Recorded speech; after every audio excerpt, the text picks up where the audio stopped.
Hi guys, welcome back with me again in this channel. On today's tutorial, I'm going to show you how you can set your vacation days in the Google Calendar.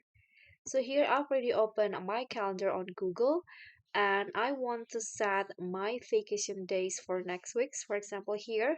So what you need to do is just block the dates where when you're going to the vacation.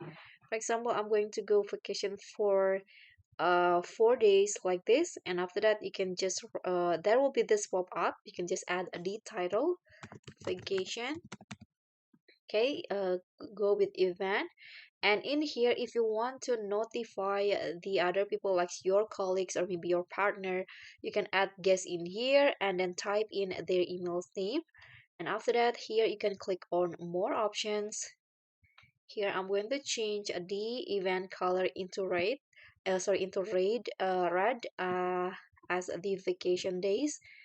And here I'm going to just click on save. After that, okay, you can see now the days have been blocked as vacation, and the people that I added into this event will be notified that I'm on vacation, so they cannot disturb me. So that's all from me. Thank you so much for watching. Don't forget to like, comment, and subscribe. Also click on the thanks. Bye.